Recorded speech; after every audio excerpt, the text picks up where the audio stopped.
काम क्या है? हर वो वस्तु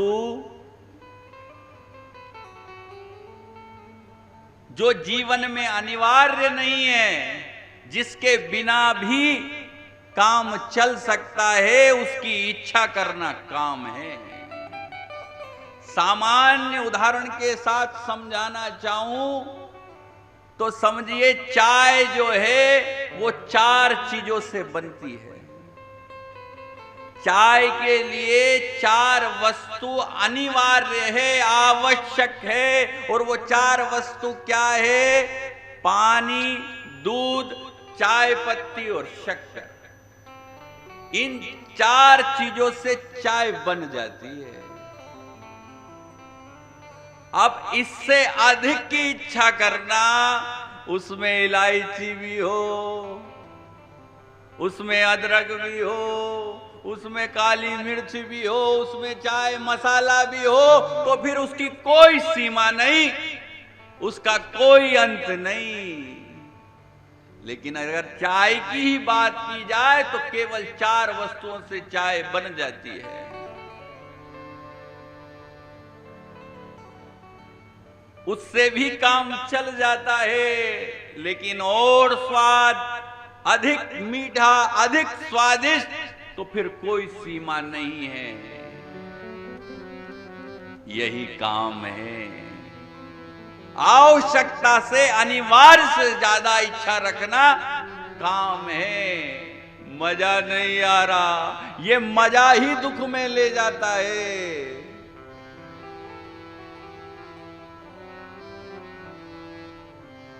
देखिए, मैं आपको एक बड़ी परिपक्व, परिपूर्ण परिभाषा काम की बताऊं तो केवल धन की चाह नहीं, धर्म की चाह भी काम की गिनती में ही आती है।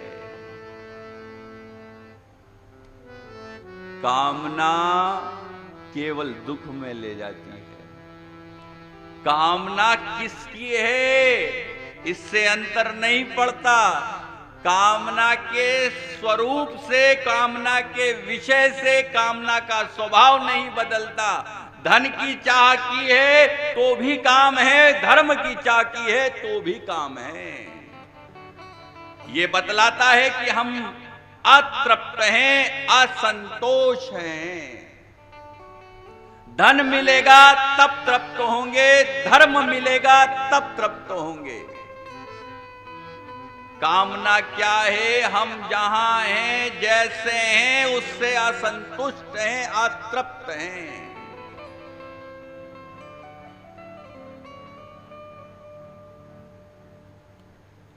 अब असंतोष किस बात का है, इससे फर्क नहीं पड़ता। बात यह है कि संतोष नहीं है। कोई लोग तो धरती पर घर बना रहे हैं और कुछ लोग स्वर्ग में बना रहे हैं। मैंने एक कहानी पढ़ी, एक व्यक्ति मार्ग से जा रहा था, उसे दूसरा व्यक्ति मिला।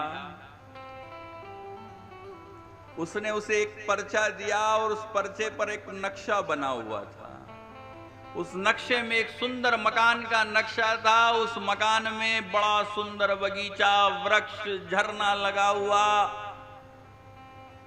सब प्रकार से सुविधा था। उस व्यक्ति ने वो पर्चा देखा, उस पर लिखा था, क्या आपको सुंदर मकान की तलाश है? उसने वो पर्चा देखा, कुछ समझ में नहीं आया, पलट कर देखा तो वो एक मिशनरी का प्रचार तंत्र था। वो धरती पर मकान नहीं बेच रहा है, वो स्वर्ग में मकान बेच रहा था। वो जो नक्शा था वो स्वर्ग का था। यदि स्वर्ग में मकान चाहिए और वो भी ऐसा जो अति सुंदर है, तो कहा कि केवल एक ही मार्ग है, हमारे भगवान की सेवा करो। बेचने वाला बेच रहा है, खरीदने वाला खरीद भी रहा है। कहने का विषय है, बुद्ध और शंकराचार्य जैसे बुद्धत्व को प्राप्त व्यक्तियों ने ये नहीं किया कि सत्य की कामना करो या परमात्मा की कामना करो। उन्होंने तो कहा है कि जब कामना छूट जाती है तब परमात्मा मिलता है। बात पर ध्यान दीजिएगा, गौर कीजिएगा। जब सारी कामना छूट जाती है तब परमात्मा मिलता है। तब परमात्मा की तो कामना की ही नहीं जा सकती है, नहीं तो वही बाधा बन जाएगी। बेशर्त होना होगा, सारे दावे समाप्त करने होंगे, सारी दादागिरी दूर करनी होगी, सारे आधार हटाने होंगे।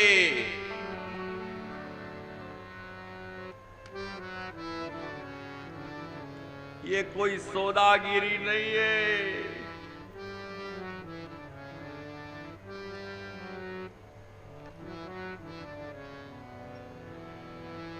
अब कोई कहे कि चलो आप कह रहे हो कि सारी कामना छोड़ेंगे तब परमात्मा मिलेगा, तो परमात्मा की कामना भी छोड़ देंगे लेकिन प्राप्त कर कर ही रहेंगे। तब भी बात वहीं रहेगी।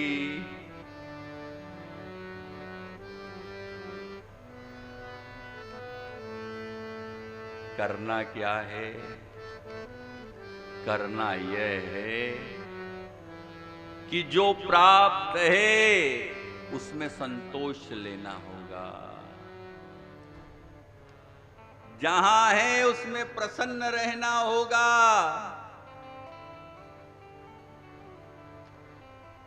अहोभागी अनुभव करना पड़ेगा। जब आपके अंदर यह परम सुख उत्पन्न हो जाएगा कि जो भगवान ने दिया है वो पर्याप्त है, अब कोई चाह नहीं है। जब आप इस परम सुख की स्थिति में आ जाएंगे तब आप सम्राट हो जाएंगे, तब आप बेकारी नहीं रहेंगे। और स्मरण रखिए, यदि उस परम सम्राट से मिलना है तो आपको भी पहले सम्राट बनना पड़ेगा। सम्राट से ही सम्राट का मिलन होता है। जो समान अवस्था के होते हैं वो ही मिलते हैं।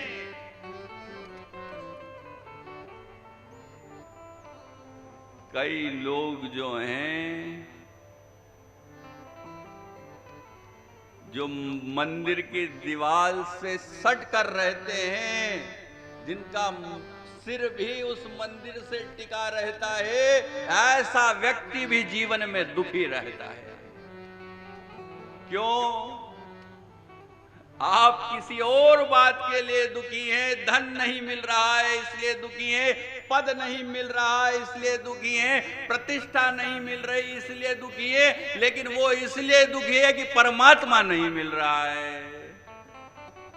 दुख दोनों को है। क्यों? कामना ने पकड़ रखा है। आपने धन प्रतिष्ठा पद की कामना पकड़ रखी है, मंदिर में रहने वाले ने परमात्मा की कामना पकड़ रखी है। और ये एक बात, कामना का सूत्र पकड़ लीजिए। बुद्ध ने कहा है कामना दुष्पुर है। और दुष्पुर का अर्थ क्या? कामना आप जितनी ही प्रयास कर लो पूरी नहीं हो सकती। ऐसा नहीं कि आपके सामर्थ्य की कमी है, उसका स्वभाव है भरना ही नहीं। वो भर ही नहीं सकती चाहे जितना प्रयास कर लो।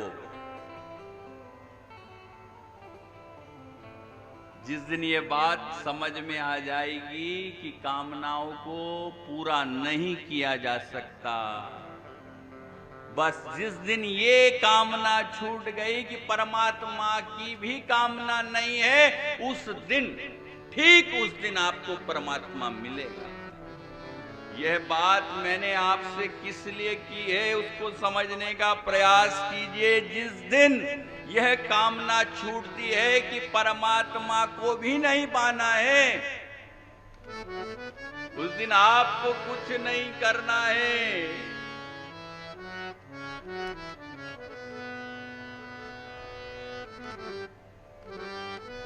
जिस दिन आप एकदम शांत होकर बैठेंगे, उस दिन पता लगेगा कि जहां हम जिस कामना की दौड़ में लगे हैं,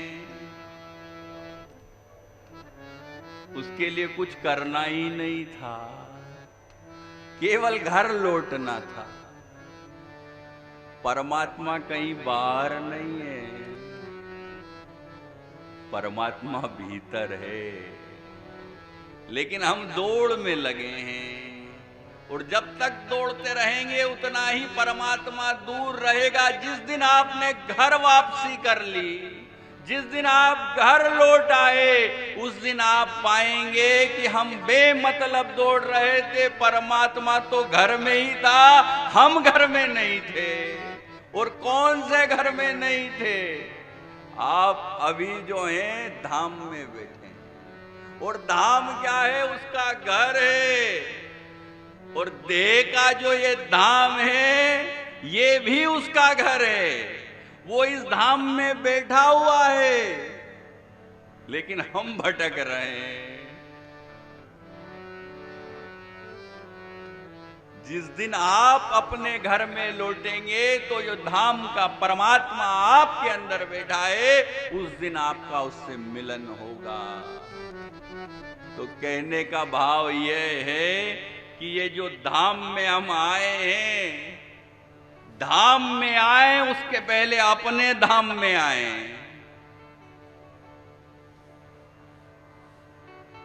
तो धाम में जो है वो काम नहीं होता,